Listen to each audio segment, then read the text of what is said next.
Sup, bro? Oh, hey, little Mel.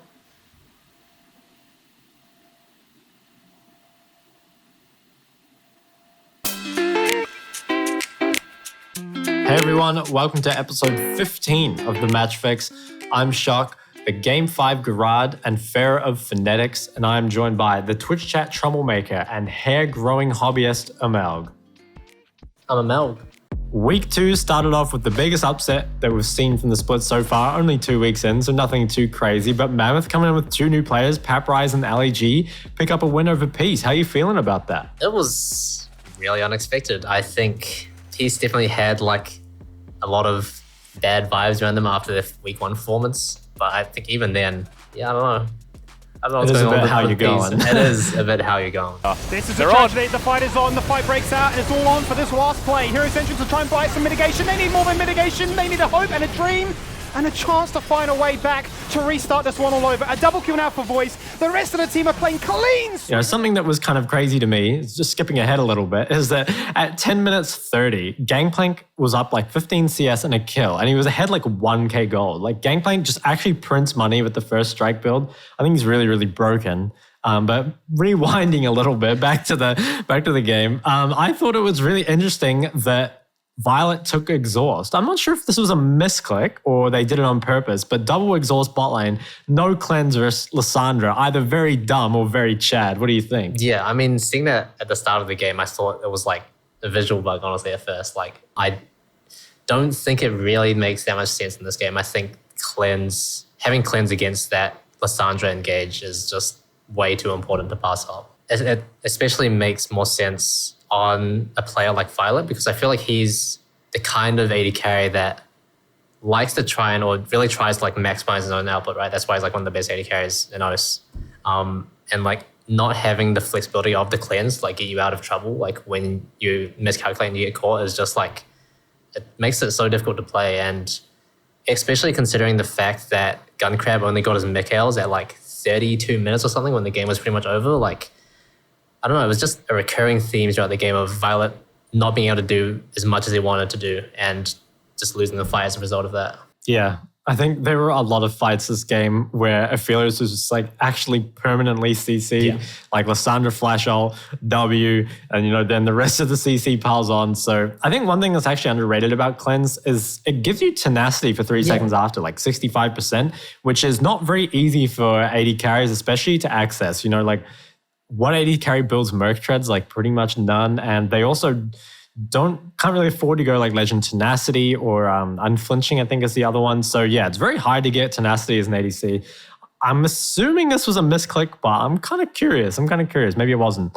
But I think the early game was actually, more Peace trolling than Mammoth playing well. I think in the early game, there was this Herald fight, which is really trolled. It was Lisa started the Herald and Lulu was there with all her cooldowns, and Lulu just didn't hit the Herald with any spells, didn't shield the Lee Sin at all. Yeah, so that by the time, she just walked around autoing, and then I'm not sure if Mammoth even knew they were on Herald, but then because Lulu was showing, then they knew, right? Yeah. So I wasn't quite sure what happened there. It felt like Lulu actually probably added less than, just if she hadn't gone there at all. Yeah, I noticed that as well. And I was rewatching the game, and I noticed that this was after Mammoth got a pick on Violet, and I think they traded 1-for-1 with Mammoth's jungler. And when they were walking around the Rift Herald area after getting back on the map, there were no pings or anything. So I'm pretty convinced they had no idea that he was doing it until they actually walked up, saw the Lulu, saw Lee Sin in the pit 1 HP. And yeah, I mean, if Mammoth did know, that's a pretty good read. I don't think they did. I don't think they did either. I think Peace definitely kind of gave it away. I think they could have got that if Lulu had used abilities and then left a little earlier. But yeah, like I said, early game, I really don't think it was Mammoth doing anything too crazy. I think it was mainly Peace trolling. That being said, when it came into the mid and late game, I think Mammoth absolutely did out teamfight Peace multiple times. I think it actually started around 22 minutes. There was this fight where I think Galio didn't really get much value, and Lulu died from mispositioning. And then also Tien on the Gangplank kind of walked around sort of a weird way and didn't get to DPS a lot. It's actually kind of interesting because I actually remember in this fight that Tien did the most damage. He did like 4.3k damage in this fight, despite not being in it for a while. Like he was extremely fed on Gangplank, and like unfortunately in this fight could not really do anything, and his team kind of fell apart as well. So that was kind of the start of their troubles. And then they definitely had a few other really rough fights other than that. I think there was a fight at 28 minutes, which I can't remember quite what happened, but I remember it was not great. I think it was like Aphelios getting perma-CC'd or something. That's the usual. Yeah. But then the real trouble was like, there's this fight at I think 30 minutes and 30 seconds where like Peace tried to engage. There was this like massive Nami wave that came through, and Kale like flashed into the enemy team. Absolute Giga Chad flash out of Kale. And then from that point, I think like once they got Baron and stuff, Mammoth just kind of slowly ended the game. And one thing that I thought was really interesting is I think PAPRISE played really well, but I've been criticizing Peace a lot, particularly Tien, for kind of like playing bad. But Tien's Gangplank did 48% of his team's damage this game with like 986 DPM or something. So he actually had a very good game in my opinion. But Mammoth kind of as a whole did play better. And, big for PAPRISE and LEG because PAPRISE hasn't played in a long time. I don't think LEG's ever played competitive before.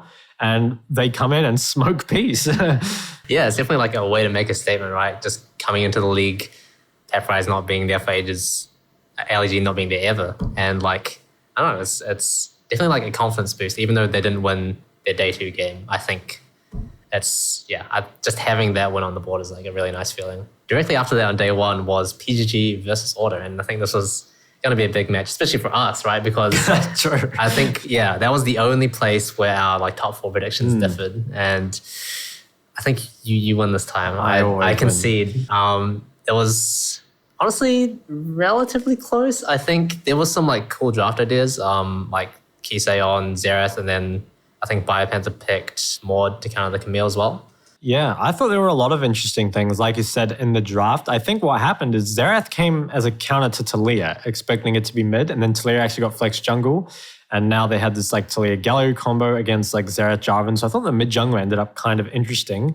And then the level 1 was also quite interesting. I don't know if you saw this, but in the replay, it was like Xerath just barely didn't see any of them sneaking into the side bush and then just dies level 1. And honestly, that's really, really bad because Xerath is like a champion that honestly needs to be ahead and definitely has the tools to do it, with the first strike treasure hunter build, oftentimes gets his items very early in the game, but any kind of delay, like obviously you don't lose gold at level 1, but it's like Galio's starting the game with more gold, much harder to punish. So yeah, I think that level 1 honestly does hurt quite a bit, especially Galio getting it with the Dark Seal, which later became a Magi's, by the way. Very 25 Chad. stacks as well. Yeah, very alpha. Yeah, I mean, that was actually like a pretty well-played level 1 from PG. Like obviously unlucky that Kisei didn't like just barely manage to spot them, but PG played it pretty well. Like I think they had like Balkan like baiting, just like running along the wall, and then Kisei was like, oh, let me get some like 10 gold for my first strike, and then they would just CC him over the wall and he dies like instantly. Yeah.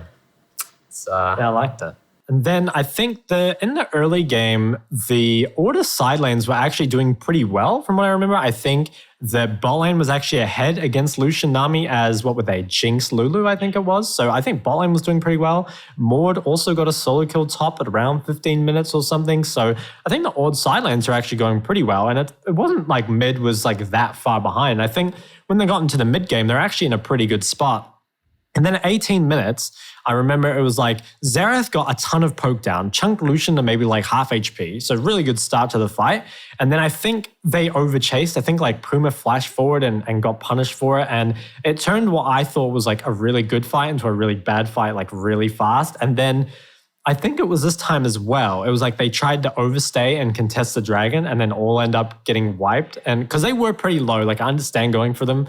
They had engaged tools still. They had like the Taliyah ult. I believe they had Camille still alive as well. So they kind of got rolled at that fight. And then obviously it does become quite a bit harder. Yeah, I think, just like, I didn't even realize like how oppressive Taliyah can be in terms of like the zone control, especially when you combine it with like the Camille and the Galio. Like I find it really hard for like the Xerath to play just because like there's so many ways that he can just get gap closed and die because Xerath, he doesn't really have any tools to defend himself other than his like mini stun. I'm going to contest you on that point. Okay. I actually think the Order did have the tools to deal with the Camille. Admittedly, Camille is not a very fair champion in my opinion, but there is counterplay that exists. And I think with the Lulu and Mord, they should have been able to kind of like, keep Camille off the back line. But I think it was a fight, I'm not sure on the exact time, maybe around 28 minutes or something like that.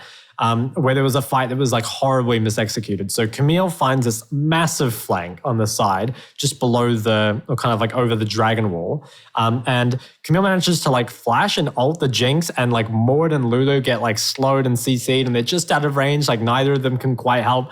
And like it was well played by Camille for sure, like very good flank. But from Order's perspective, it was just like, nothing that they wanted to have happen in the fight went right. Like Lulu ended up separated from Jinx. Mord could not ult this Camille. Xerath like missed E, dodged by Camille ult, I think. So that fight, they just actually got like, horribly outplayed. And then after that, I think the only fight they had again was at like 35 minutes, and they were already down 10k gold, and like they were getting flanked again. It was just looked real rough. So I think they certainly had the tools to win this game. And I think it wasn't as one-sided as it looked. It was close for a long time, but they just need to clean up those fights a little bit. Yeah, it does feel like with their combo, it's one of those ones where you kind of have like this set sequence of like steps that you have to execute every fight. Otherwise, like it just becomes hard to play, right? Like you kind of need the Mord to like ult the Camille or whoever's on the Jinx. You need the Lulu to be in range, and you need Jinx to be doing DPS, obviously, and the Xerath needs to be somewhere safe. It's like there's a lot of pieces there that you kind of need to get right. And I mean, I think it's cool that they tried it. Didn't win. Sucks. We'll get them next time. So Chiefs versus PGG, probably our two strongest teams at the moment, but it ended up being a pretty one-sided game. How do you think that happened? Yeah, I was expecting like a much closer game. I think that PGG had like a decent draft. I thought the Gwen mid was pretty interesting. They had like GP Viego, Gwen, all like pretty strong champions right now. And I don't know, I think Balkan and Viego especially had difficulties throughout the entire game, just like finding those resets. I think you mentioned this to me earlier, but he did less damage than Nautilus that game. Yeah, it's like 2k damage. He really did not get to play at all. And obviously, it wasn't even that long of a game, so it didn't miss out on too much. But yeah, there was like one fight that stood out to me was like the first Rift Herald. It was like a 5v5. Everyone pulled the whole team in. And PGG, it looked like they had an okay chance of winning that fight. But it was just like an assortment of like small micro mistakes that led them to like get wiped. To be honest, the whole game felt like a support jungle gap. Like I really think in the team fights, like the fights would either start with like the support or jungle getting caught, or the support jungle from Cheese would just like outperform way harder. Like Rakan getting multiple knockups, Wukong finding a lot of value.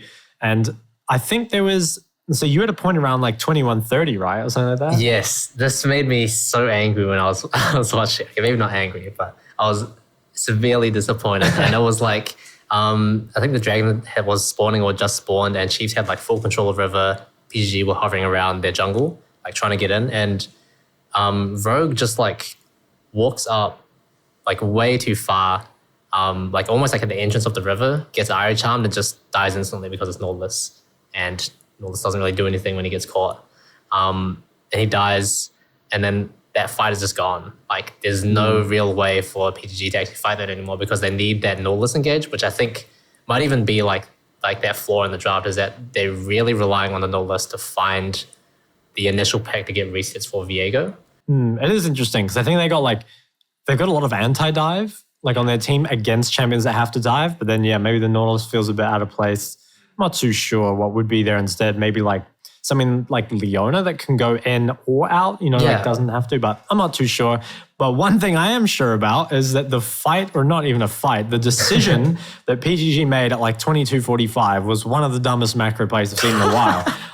It was PGG, right? Last split, they had that like really smart Baron. Do you remember that? Yes, I remember that. It was PGG, yeah, okay. And then this time it was like they were face checking the river. when they had a ward on Baron, none of the enemy team was showing on waves, and PGG's Gwen was clearing top waves. So they were just like walking in, not knowing where anyone is, and not needing to get the vision because they had ward on Baron. And they just walk in, like get flash engaged on and all die. And from that point, it was all over Red Rover. I think a lot of people were looking towards PGG as that potential contender for Chiefs at this stage in the split. And now that they've just gotten destroyed, like who knows how good Chiefs really are. I mean, we know they're good, but like, is there anyone that can really face off to them? Yeah, I kind of get what you mean. It feels like the contenders for Chiefs have kind of fallen away. You know, like Order, maybe a bit weaker. Peace fell off a cliff. Like, there's no other way around it. And then, PGG not quite good enough to contest them. So right now, Chiefs definitely top of the table. Chiefs at the start, at the top of the table. Overall, week 2, pretty eventful. I feel like the games were like, there were some good quality games, out there. And we didn't get to go through all of them, obviously, but if there's a week to watch games, it would have been this one. So let's jump into the standings. We have Chiefs at first place, 4-0, continuing their lossless streak. And tied at second place, we actually have Direwolves and Pentanet at 3-1. I think this is the first time in a while that Direwolves has been top 2. Would have been about a year, I think. Yeah. The only caveat with the standings in general is that no team has played a full round robin yet. So obviously like the strength of schedule, some teams have faced far more difficult teams than others. So it kind of has an impact on the teams. But I think they are starting to get closer to what we expect the standings to look like. Right after that, we've got Peace and Order tied at 4th, 2-2. Mammoth Kanga, 1-3 at 6th. And Gravitas, 0-4. I usually make a comment about Gravitas around this point, but I figure I do that too much, so I'm not going to. Now that the standings are done, it's time for the LCO Stock Market. Once again, round 2. A lot of interesting movement in the market this week. We had some pretty banger games, and I don't know, a lot of teams are kind of showing up and proving what they're made of. But let's jump straight into it with our big winner for the week, and that is going to be not a team actually, but a player, and that's Dante. Oh, okay. Yeah, Dante from Direwolves. He's coming to the league. Pretty much a rookie. He played like that one game, split 1. Technically not a rookie, but we'll call him a rookie because it's more exciting. True. He picked up 2 MVPs this week, and you don't really see that often. And both those games, I do feel like he deserved it. He put up some really good performances. I think the whole week he only died 1 time, despite like having some pretty kill-heavy games. And overall, looking good for him, right? Like, I think a lot of eyes are going to be on him for next week. To see if he can sort of keep that up. I've said this before. He's got it. He's got the talent. I think he can be a good contender for like those top ADC spots. I've always had mixed feelings about Dante and solo queue. I've had some good times and some bad times. He's dodged some games for me. He's run down some games on my team. But yeah, he's picked up 2 more MVPs than I did this week, and I think he has played pretty well. So yeah, we'll see how it goes. I mean, one minor drawback is that he built Duskblade on Israel instead of Prowler's Claw, and that really rubbed me the wrong way. But I mean, the market, you can't control the market, man. Sure. If I see it again, I'm gonna lose confidence. The investors are not gonna like that. Moving on to our loser for the week. Unfortunately, it is gonna be Peace again. I think some may have expected a little bit of a turnaround for them this week, but that was not the case. I would say they've maybe even gotten like worse. Or maybe they've not gotten worse. Sorry, that was mean. They looked worse. And I think something that especially stuck out was like in their second game for the week, they had Senator bot lane, but they had Violet on Time Kench. And I feel like when you're bringing back in like someone that has traditionally been known as like a star player, and then suddenly they're playing Time Kench, like what the fuck is going on? Yeah, I thought that was really like weird, to be honest. I was half expecting that Time Kench to have lethal tempo and rage blade, but did not end up happening. I feel like I'm becoming a bit of a Peace apologist at this point because I can't keep making excuses for them really. But I do think that they're a very talented team. They've got good players. They have a lot of experience. So I think at the moment, there's no doubt about it. Peace suck. But I think that one of these weeks they will actually turn it around. Whether or not it'll be in time is another question. But I think like Peace have kind of had this happen to them before and then like made a playoffs run and stuff like that. So I don't think Peace are like going to be out of playoffs. But I think for now they're they're not doing too hot. Yeah, for sure. They've shown that they have the potential, like especially from like split 1, they were like dominating the first half of the split. Just need to see that again, right? Like, and yeah, I think like you said, it's just a matter of time. Like, will they pull it back like early enough for it to matter? Yeah. We'll have to see. It's going to be interesting. Our question mark for the week is going to be Mammoth Esports Club. Reason being, they had a huge upset win over Peace, and then they lost to Direwolves, which I guess they're technically top 2, but I think most people put them at like a middle of the pack kind of team. So it's kind of unclear where they stand, especially considering they've brought in a new top lane in PAPTAN, new support in LEG. It'll be interesting to see whether or not they can sort of continue that upwards trend. Yeah, I feel like Mammoth are really just a big unknown at this point. Like, they have had some really good games. Even last split, they had some good games, but then they have like just as many, in fact, maybe a few more not so good games. But I think their players have kind of like shown that they have potential. Again, we'll have to see some more games from kind of the new players, PAPTAN and LEG, to see kind of like, how they stack up at the moment against the rest of the league, because we don't have too much to go off. But I think Mammoth definitely have potential to do some damage. Will we see them in playoffs? I still kind of don't think so, but I think they're a team that a lot of people really need to like prepare for and be wary of. Yeah, definitely. I think it's also like a very like fresh feeling, right? Because like I feel like in the past, Mammoth has kind of been like that write-off team alongside that other team, which I don't need to name. So it's really cool to see them kind of like picking up the pace, even if it's like not enough to make playoffs, or I mean, we'll have to see. Like, it's still just good to have like a more competitive team, definitely. Once again, the LCO Moments are back for another week. First off, we had Linear in his player interview. Yeah, he was surprisingly self-aware for a bit of a solo queue gremlin. Yeah, so most people know me as a hacker in one trick who doesn't have hands. Too true. Seems like he can't teach an old dog new tricks, because Praetor is at it once again, streaking in the background of only Rogue's camera. I feel like I've only seen him in that camera, but his pants are a little bit longer than what we've seen before. So, I mean, I'm surprised you noticed.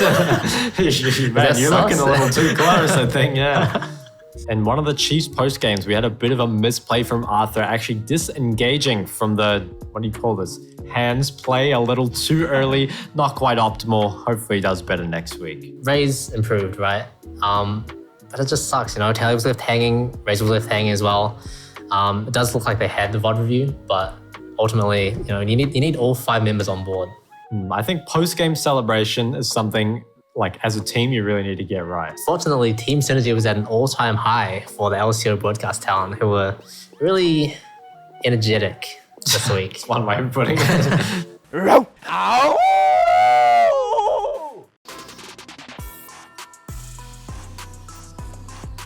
Yes, Queen!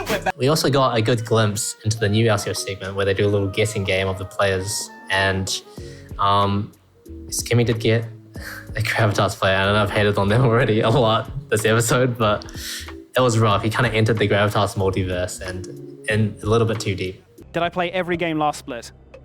No. No. Am I an off-roll player?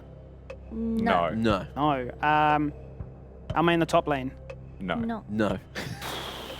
Man, they have 15 billion players. Dude, I feel like we have to be a bit nicer to Gravitas because they do have like a lot of players, but I actually like some of their players. Name one. Dajun. I like Dajun. Name another one. I miss Thomas Shen. How much did you get paid to say that? Not enough. Put that in. Thanks for tuning in to this week's episode. We'll catch you next time for your weekly fix.